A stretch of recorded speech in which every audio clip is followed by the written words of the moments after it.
जगन्नाथ। दशमध्याय हस्तिनापुर कार्य सारी द्वारका गमन्ते मुरारी हस्तिनापुर नारी स्तुति। दशम अध्याये करन्ति सौमुखवाच वसुत कह कृष्ण वाणी संसारो तरी जहा शुणी पांडुराजांक मृत्यु काले दृष्टे जे राज्य नेले बळे गोविंद पादे आश्रा करी से आतताई जने मारी पंच भ्राताए कमेले प्रजांकु पाली राज्य कले तेबे की कले पांडु सुते स्वभावे कृष्णर संगते सुतोबाच पांडु वंश रक्षा करी कुरु वंश को नरहरि क्रोध नले भस्म कले दावाग्नि जन्हे वनस्थले युधिष्ठिरंकु राज्य मध्ये कृष्ण थापिले राजपते भीष्मंक तहु धर्मवाणी जेबे कहिले चक्रपाणी से वाक्य सुख हो छाड़ी प्रजा पालने जिते बढ़ी आनंद मने धर्म बला प्रजा पालने मन देला कृष्णर तेजे राजा गणे सेवंती युधिष्ठिर चरणे समुद्र अंत जाए मोहि धर्मनंदन आज्ञा बही प्रजा बंधन्ते मेघमाल भूमिरे बरसन्ति जल कामधेनुर प्राय मही प्रजा कल्पिते शस्य देई गोपाल गोष्ठ मध्ये थाई अनेक क्षीर दियंती ते गाई नदी बहंती पुरी जले समुद्र रहिला निश्चले पर्वते निज स्थाने स्थिर अपृत लता वन घोर औषधि गण ऋतुमते फलंती प्रजा दोषे प्रजांकु अधिव्याधि क्लेश न लागे तापत्रय लेश धर्मनंदन राज्य जेते प्रजाए करन्ते बंचन्ति निश्चिन्ते बंधुंक शोक शांत करी सुभद्रा प्रिय कामे हरि हस्तिनापुरे हृषिकेश भावे बंचिले केते मास द्वारका गमने उद्योगी युधिष्ठिरंकु आज्ञा मागी जन जनके करी कोल सुहृद प्रेम वाक्ये भल रते बचिले बनवाड़ी तुले सकल बंधु मिली कृष्णा सुभद्रा कुंती सुते राजाए आसीथिले जेते गांधारी धृतराष्ट्र मेले जुजुचु गौतम तुले धौम्य संगरे भीम मिशी उत्तरा नारी मध्य आसी कृष्ण को न मिले अंतरे गर्भ रक्षण स्नेह भरे कृष्ण विरहे मने छन्न सही न पारी ए हत ज्ञान जहार जस गुण कन्ने शुणिबा मात्रे साधु जने सत्संग न पारंती छाड़ी हेले तरंती मम पारी से कृष्ण भावे भाव बढ़ी साक्षाते के पारिब छाड़ी निरते करंती दर्शन स्नेह निर्भये आलिंगन कृष्ण कंपंती कंठे वाक्य कही बोलंती कुआरे चाही द्वारका गले भावग्राही आंबर सुखले सगाही मृदंग शंख भेरी बाणी घंट दुंदुभि निर्घोषणी बजाई नाना वाद्य सुर मंगल नाद मनोहर आमासे कुरु राज्य जेते नारी कृष्ण विच्छेदे तनु घारी जगती अट्टाली आरही पुष्प विंचंती कृष्ण चाही कृष्णर शिरे श्वेत छत्र रत्न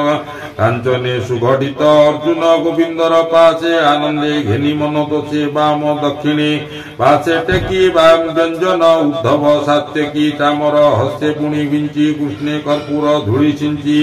देवे कुसुम बरसंती मार्गे विजय यदुपति ब्राह्मणे मिली कृष्ण पासे अशेष देले सदा मन तो चेता तो सुख हेउ एही बाणी ब्राह्मण मुकु जाहा शुणी निर्गुण नहे अनुरूप लीलावतार इयारोप कौरवपुर नारींकर उत्तम श्लोके चित जार अन्यान्य भाषन्ति जे गिरी गिर से सर्व श्रुति मनोहर कृष्णंक सौर्य तेज देखी के नारी कहे सुन सुन सखी से हरि पुरुष पुराण आत्मा को आत्मा रे निर्माण करी सकल देहे बसे सज रही एक अवशेषे गुणत्रित ए जगत माया रे करे आत्मजात आत्मा रे आत्मा भाव बहे सकल शक्ति घेनी रही जेसने सर्वशक्ति लई दिवस अंते प्राण प्राणी सोई पुनि उठई रात्रि अंते विषय ध्यान करी चिते तेने यार वीर्य बले प्रकृति प्रसरे शयले जाहार नाही नाम रूप नादि निर्गुण निर्लिप जीवर संगे भोग करी विहरे नाम रूप धरी जगत संसार एवं ते विधान करे वेद मते जाहार पाद आश्रय करी चित इंद्रिय ब्रह्मचारी निर्मल आत्मारे निश्चले देखंती भक्ति योग बले ताहांक हृदय प्रकाश ही सकल कलुष नाशई जार महिमा मुनि गणे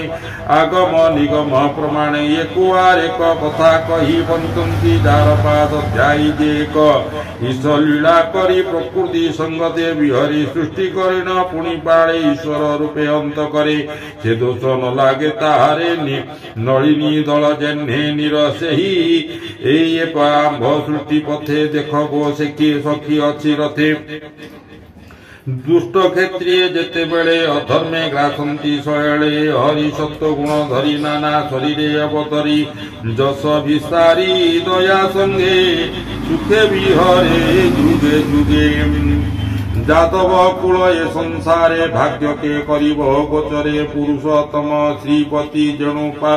जादवे उत्पत्ति जार निवास मधुवन तेणु स्वभावे पुण्यतम रजनी अंते नर लोके नाम धरती पुण्य श्लोके जे द्वारकासी अक्षर पार पुण्य जशस्कर जहि सकाल प्रजाजन कृष्णर हसित बदन निगम वाक्य जहा घोषी देखंती निज द्वारे बसी कृष्णर जेते पत्नी गण से तो स्वभावे भाग्यवान जम नियम व्रत स्नान यज्ञ तपस्या महादान संकल्प करी जन्मांतरे ताहाकु लभिछंती बरे